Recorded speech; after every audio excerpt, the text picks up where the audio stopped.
Hello everyone, আজ তোমাদের সাথে শেয়ার করব আমার ফার্স্ট ব্লগ। জানি না কতটা ঠিক হবে, কতটা ভুল হবে, আর অবশ্যই ভুল থাকলে আমাকে জানাবে। কারণ আমি জানি না কতটা পারফেক্ট হবে, এটা ফার্স্ট টাইম তো। অবশ্যই এর পরে পরে ভালো করে করার চেষ্টা করব। তো আমি কাল রাত্রিবেলা এসেছিলাম দিদির বাড়ি, আজ সকালে ঘুম থেকে উঠে ফ্রেশ হয়ে গেলাম। তো আমি আমার স্কিন কেয়ার করছি, তো তোমাদের সাথে একটা কথা শেয়ার করি। আমার দিদির বিয়ে হয়ে গেল প্রায় 10 মাস। অবশ্যই আমাদের আসা যাওয়া থাকে। তো যখন আমরা বনে বনে একসাথে হয় তখন আমাদের খুব এনজয় হয়। জানো, যারা বনে বনে একসাথে থাকো তারা এই জিনিসটা খুব ভালো করে ফিল করতে পারবে। আমাদের তো খুব মজা হয়, আমাদের বন্ডিংটা খুব ভালো, আমাদের 3 বোন আর আমার জিজুর আমাদের বন্ডিংটা খুবই ভালো। আমরা একসাথে যখন হয় আমাদের খুব মজা হয়। তো তোমাদের সাথে কথা বলতে বলতে আমার স্কিন কেয়ার কমপ্লিট হয়ে গেল। তারপরে আমাদের ব্রেকফাস্ট করব বলে ব্রেকফাস্টের জন্য সব রেডি করছিলাম। আমাদের ব্রেকফাস্টে ছিল কর্ন স্যালাড। তো দিদি আমাকে বলল আমাকে একটু হেল্প কর, আমি করলাম। তো আমি পেঁয়াজ শসাগুলো সব কেটে নিলাম। তারপর দিদি এখানে ছোলাগুলো সেদ্ধ করে নিল। ছিল মটর, আর সবজির মধ্যে ছিল পেঁয়াজ, শসা, গাজর, টমেটো, এক্সেট্রা। তো তারপরে দেখছি আমাদের ছোট বোন এই 10টা 35-এ এতক্ষণে উনি উঠলেন। তো উনি কফি আর বিস্কুটটা খেয়ে নিলেন।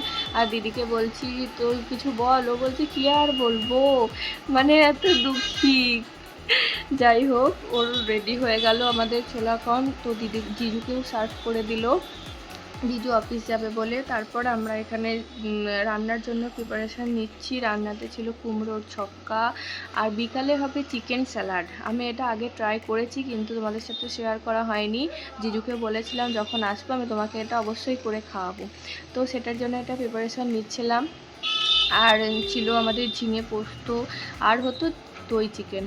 তো আমার এখানে ব্রেস্টের পিসগুলো সব কাটা হয়ে গেছে চিকেন স্যালাড করার জন্য। আর সবজিগুলোর মধ্যে আমি নিয়েছিলাম ক্যাপসিকাম, গাজর, আর নিয়েছিলাম বিনস।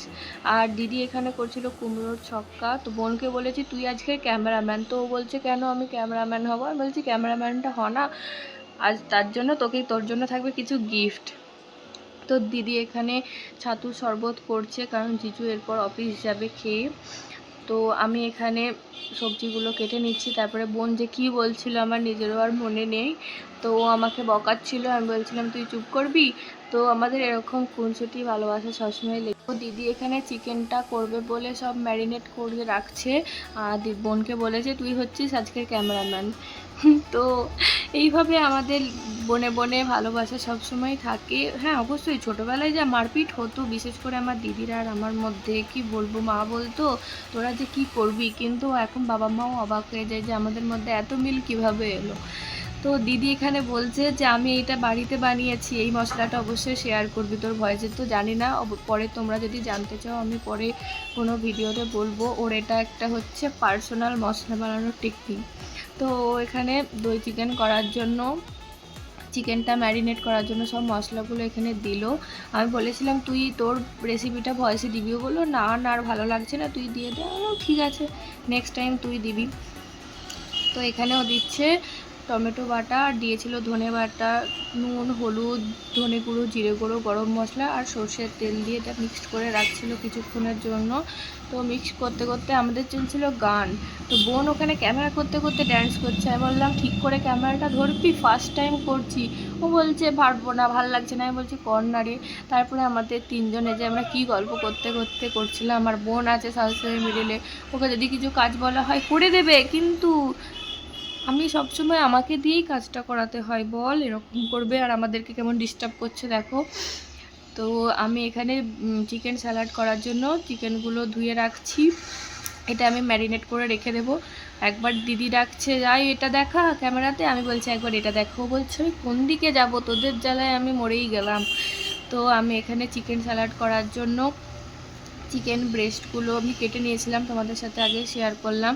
তো দইয়ের জন্য দইটা চিকেনে দেওয়ার ছিল। দিদি বলছে আমাকে একটু দিয়ে যায়, বলছে আমাকে তুই দিয়ে দে। তো কী বলবো, একসাথে রান্না করতে করতে কী যে হচ্ছিল, ছোটোখাটো একটা পিকনিক বলতে পারো।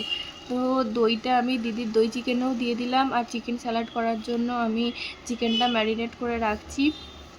তবে দিলাম দই, তারপরে দিলাম নুন, তারপর একে একে মশলাগুলো দিয়ে দিলাম, ধনে গুঁড়ো, জিরে গুঁড়ো, কাশ্মীরি লঙ্কার গুঁড়ো, আর সয়া সসটা দেবো তোমাদের সোয়া সস যদি না থাকে ওটা স্কিপ করতে পারো, কিন্তু সোয়া সসটা দিলে একটা ফ্লেভার আসে। তো এই দেখো দিদির এখানে কুমড়োর ছক্কা রেডি হচ্ছে।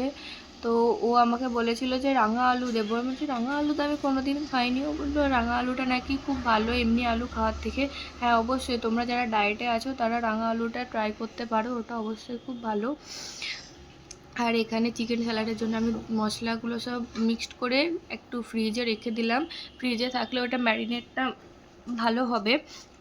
তারপরে আবার দেখো ওর পার্সোনাল মশলাটা বার করলো, বলছে এটা দে। এটা আমি এবার মিক্সড করে রেখে দেবো ফ্রিজে কিছুক্ষণের জন্য।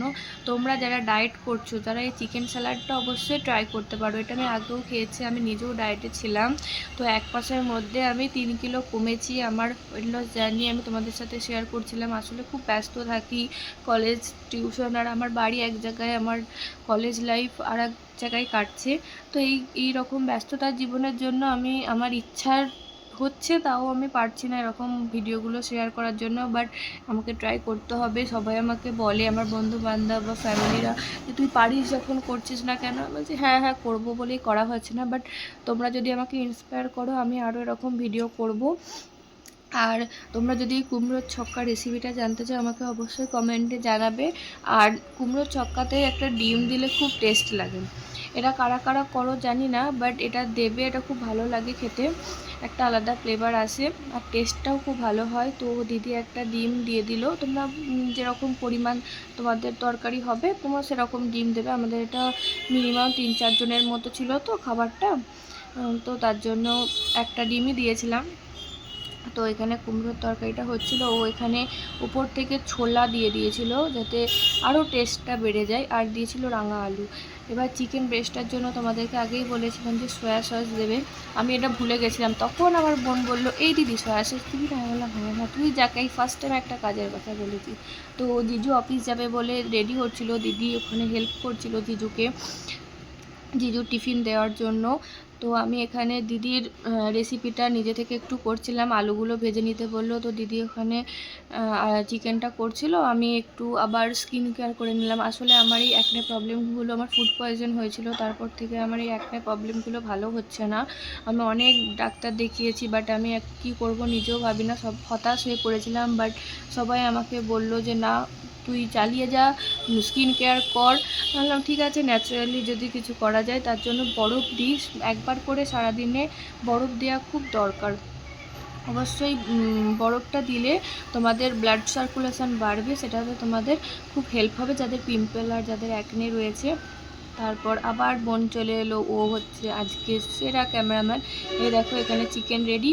তোমাদের সাথে বাকি কথাগুলো নেক্সট ভিডিওতে শেয়ার করব।